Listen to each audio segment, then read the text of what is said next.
Hello, and today we're reviewing the Ryobi ry40cf01b 40 volt topper fan. So without further ado, let's go ahead and get started. Okay, first up we have the battery slot. Now the battery slot on this particular fan is actually quite good. They did a lot of good engineering, and there is next to no looseness or play to speak of, and it locks into place firmly and securely. So no complaints when it comes to the battery slot. It also slides into place easily, so there isn't any sort of hiccups there either. Now when it comes to runtime, this particular fan is going to be getting you about 15 hours worth of runtime on high with a 4 amp hour battery, which is pretty good.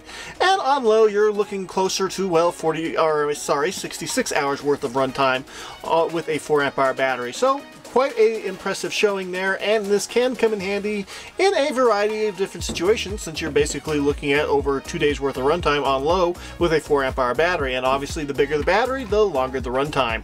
So when it comes to this particular fan's runtime and battery slot, I don't have any complaints, and everything works just as intended. So let's go ahead and move on.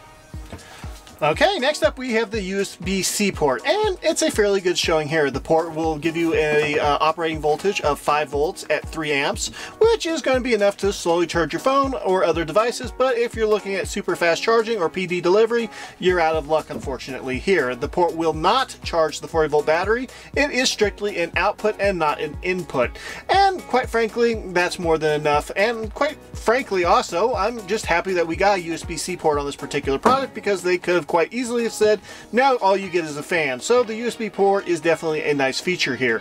Now, something to keep in mind with this particular USB-C port is the fact that it will become deactivated after 2 hours of use if the fan is not running. If you want to achieve a longer runtime, I believe you will have to keep the fan running in order for the port to keep working. So just something to keep in mind if you're planning on buying this and having it, run something all night long. The fan will also have to be running at the same time, which isn't going to be the biggest deal if you switch it over to low, but just something to be aware of. That seems to be a fairly common problem with power tool USB-C ports, is there almost always seems to be some sort of deactivation point where they just switch off. So that's just, well, the basic problem with this particular design philosophy, but not a big deal. It's just something that you need to be aware of. And one other thing you also need to be aware of is the fact that there is no, well, port cover for this particular port. So if you want to keep dirt and debris out of the port, you will have to buy a third-party, port cover off of Amazon or somewhere else that sells third-party port covers. And, well, that is a little bit of a disappointment, but I'm still happy that they decided to give us a USB-C charging port, so I'm not going to complain too much about that. So with that being said, let's go ahead and move on. Okay, next up we have the hanging hook, and this is another fairly good showing. Now the hook itself is made out of fairly high quality metal, and there is a rubberized coating that goes over the hook section to help keep it from sliding or becoming dislodged on whatever you have it hanging on, and also provide a little bit of vibration protection for the fan. So quite frankly, it's a fairly good showing there. The hook basically has a folded position and an unfolded position, and it will allow you to hook it onto, well, screws, hooks, nails, or other objects that are sticking out of a surface that the hook can fit over. Also, you can use the hook as a rafter hook or something that goes over like a 2x4, but keep in mind that since this is a fan, that probably isn't going to work the best at the high setting, and you want to have it on the low setting.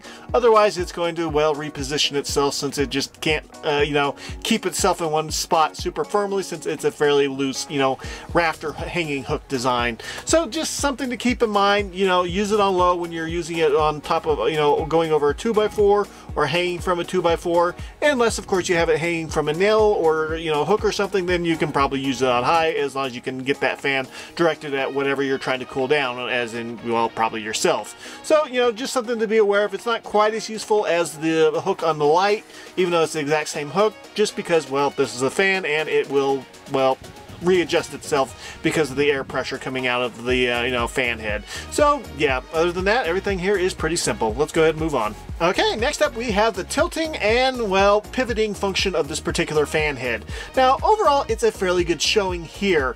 You have quite the different capability of having the fan to be able to tilt upward or downward or from side to side, and it basically can almost fully turn around. But just like the light, there is an area directly behind the fan that you just can't twist it to. You basically have about, I think 300 degrees of pivoting, and 120 degrees of pivoting and 300 degrees degrees of rotation, so it's a fairly good showing. Now, when it comes to the overall, you know, user-friendliness when it comes to maintenance of this particular fan's pivoting head, unfortunately, we did not get any sort of a tension screw, and the only way I believe that you'll be able to fix this particular fan if the head becomes loose, or if the pivoting function just becomes just too easy to pivot or to rotate, is going to be basically taking the screws out, disassembling it part way, and putting some hot glue on the inside of the pivoting function to firm it up. Because that's what I've done on other pivoting lights or fans that I've tried in the past, and that seems to work fairly well, but it'll probably void your warranty. So just something to be aware of. I would have liked to see, you know, a tension screw to adjust the tilt function, but since we didn't get that, you may have to figure out alternative means of fixing it if it ever does become loose. But hopefully it won't. But it's just something that you should be aware of before purchasing the fan, that, you know, if it does become a problem down the road, you will have to do some sort of a DIY fix in order to repair it. So with that being said, the tilting function on this particular fan head is fairly good and fairly stiff, and it does stay where you leave it at the moment in time of now when it's fairly new. Down the road, who knows? So at the end of the day, it's acceptable, but I would have liked to have seen a tensioning screw for you to be able to adjust if something becomes loose in the future. So let's go ahead and move on. Okay, next up we have the power button, and just like on the light, it's a pretty simple design. It's a rubber cover that goes over a simple cycle through switch, and you have 3 modes to choose from. Holding the button will do absolutely nothing except turn it to whatever the next mode is. The first mode will be high, the second mode will be medium, and the third mode will be low. You have 3 different options to choose from, and 3 different power levels of, well, according to those different functions, obviously. The high mode is going to be fairly powerful, and is probably going to be more than what you need for personal use if the fan's sitting right next to you, but if it's sitting a little ways away, high will probably work better than, you know, the low mode. The medium mode is going to be your general all-around setting, and it works fairly decently, but, you know, I'm usually either on high or low, and I typically don't mess around with medium too often. Now, then we have the low mode, which is going to also be your quietest mode, which makes it very useful for when you're working inside, or when you're sitting at a desk or something and not moving around a whole lot. So it's also going to be a mode I'll use a lot more often than the medium mode. I think the high mode is going to be best for cooling off overheated tools or when the fan is sitting a little bit further away from you, but if the fan's sitting right next to you, the low mode will be the quietest and the best for, well, just keeping you cool without having it feel like you're sitting in a, you know, wind tunnel. So quite frankly, you know, depending on what mode you need, you have 3 different options to choose from, and it's a fairly decent design here. I'm really glad we didn't get too many modes because that can be super annoying. So yeah, I'm pretty happy with the overall functionality of the Switch and the, you know, modes that we got. So let's go ahead and move on. Okay, next up we have the head of the fan, and it's a fairly good showing here. The head of the fan is made out of plastic, but it is a very rigid plastic, and it is very strong, and I'm not too concerned about the blades or the protector guard getting easily broken like on a lot of cheaper fans. You shouldn't have any concerns about, you know, using this around your children since they won't be able to get their fingers into the fan, but also probably don't leave them unsupervised for long periods of time if you don't trust them.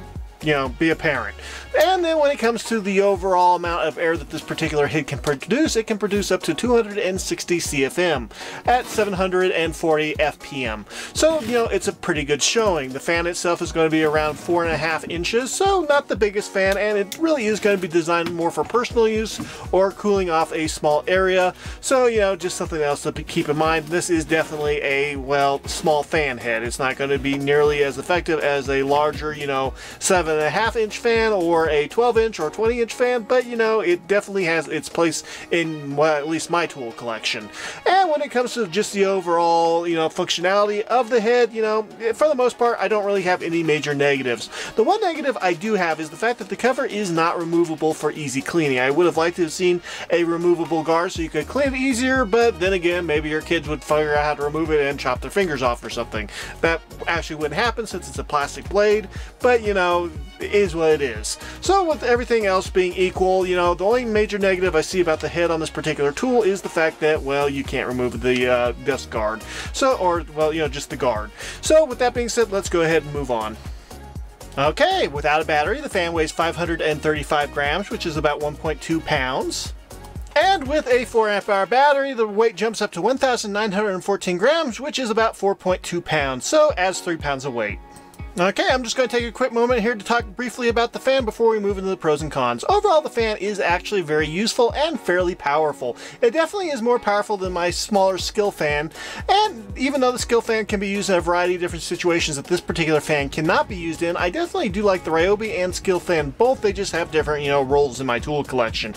The fan itself, the Ryobi fan that is definitely going to be a fan that's going to be great for personal use for very long runtimes if you need to also charge your device, and quite frankly, it really is just a fan that's going to be far more useful in emergency situations where you've lost power, or if you're in a remote location and need to charge your phone and need to stay cool. So quite frankly, I think the Ryobi fan is going to be the better bet for when you're working in stationary positions, but if you're going to be on the move or on the go, the little skill fan is going to be far better for well attaching to, say, the handlebars of your bike, on your stroller, or just on a roll bar in your vehicle or something along those lines. So quite frankly, each fan has its own purpose and function, and quite frankly, I think they're both awesome little fans. The bigger Ryobi fan's pretty awesome too, but we're just talking about the little fans right now. So with that being said, let's go ahead and recap with the pros and cons.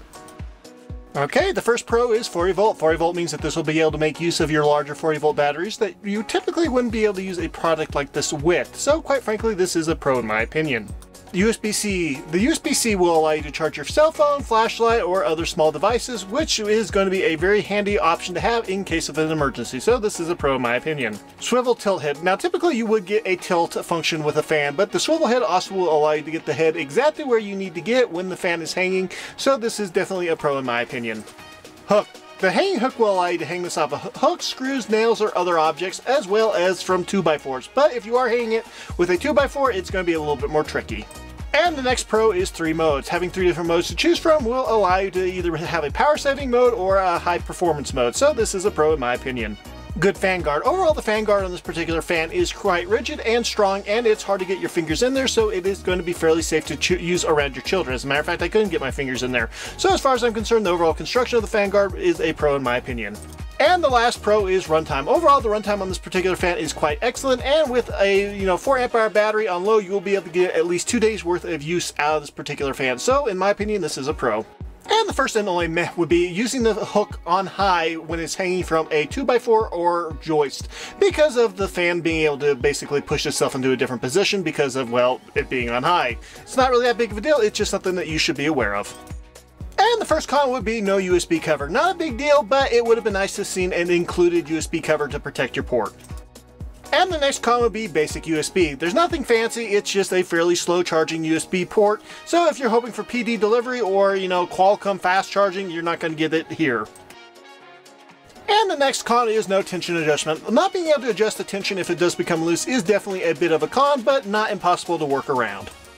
And another con is it's hard to find. Right now it's on sale, and boy is it a sale. But when it's not on sale, it can be rather difficult to find, and since it's on sale for an amazingly low price right now, it can be difficult to locate in store because they're sold out. And another con is price when it's not on sale. When it's not on sale, it retails for $40. I think that's definitely a little bit on the high side, and I think it definitely would be far more appropriate to be pricing it closer to $20 to $25, $30 at the max. So just something to be aware of. Definitely buy this when it's on sale. And last but not least, it is fairly loud on the high and medium settings. On low, it's fairly quiet, but if you are somebody that gets bothered by fan noise, this might not be the best option for you. And that is it for the pros and cons. Final thoughts on this particular fan. Overall, I really like this particular product. It basically does everything you want to do and more. I think that the only major negatives is the fact that you cannot easily remove the guard for dust removal, and the fact that you can't adjust the tension screw and there's no cover for the USB-C port. But other than that, this particular fan is an excellent product, and it's very innovative, and I really do like the overall design philosophy behind this. It makes use of your 40 volt batteries, which a lot of times will sit for large parts of the year unused. And so if you are looking for a little fan or just an add-on for your 40 volt battery so that you can charge your phone in emergency situations, this isn't a half bad option to consider, and this particular fan comes recommended when it's on sale. So yeah, that is it for this particular video. If you liked it, please like and subscribe, and we will see you all next time. God bless.